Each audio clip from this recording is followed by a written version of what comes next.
Hello guys, for today's ay pupunta kami ngayon sa aming garden.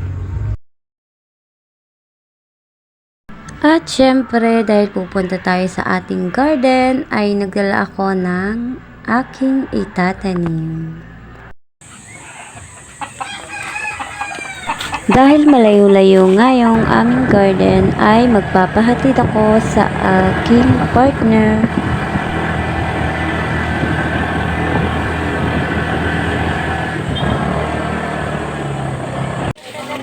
Nandito na nga pala tayo sa aming garden. Ito pala ang aming munting garden.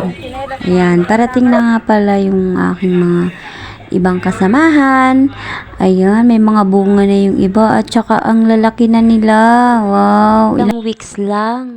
Ang ganda kasi guys ng lupa dito. Kaya buhay na buhay yung mga tinanim namin.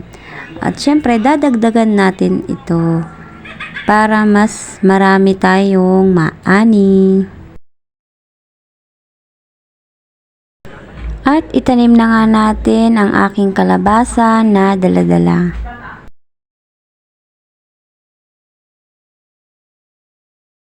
Dito ko pala ito itinanim. Kaya ko ito dinala dito kasi baka mas lumago pa siya dito at mabuhay. Maganda kasi yung lupa dito guys.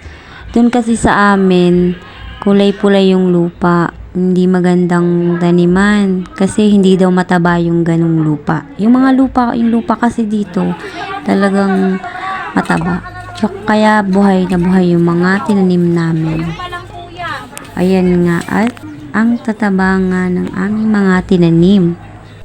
Tambakan po natin ng ano yan, ng lupa. Para yung tubig, kung hilip lang ang ano ko, ayaw ko.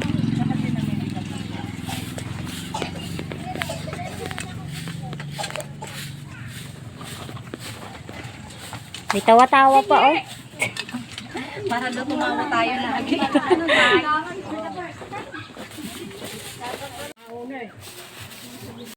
Dalawa kami, si ate. At bago nga kami mag-uwian ay syempre hindi mawawala ang selfie. At bago nga kami nagsiuwian ay nagpakape nga ang aming leader. Natatawa nga ako dito sa aking kasamahan dahil siya daw ang humingi, siya daw ang nawala. Ate, nagsabi na ako, nangingi ako ng ano. Meron ako ng saluyot doon. Sabi na ate, okay, yes, may saluyot doon. Maya, pinalbos mo.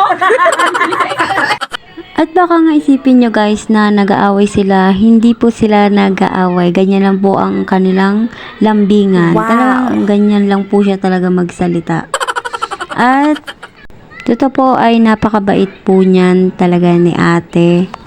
At magkapit-bahay nga po pala sila. Hindi ka malang nag-share ng hindi sa mga maninipis. Nasamit ko lang si nanay. Balik tayo doon. At dito nga guys ay pauwi na kami. Thank you for watching. Bye-bye.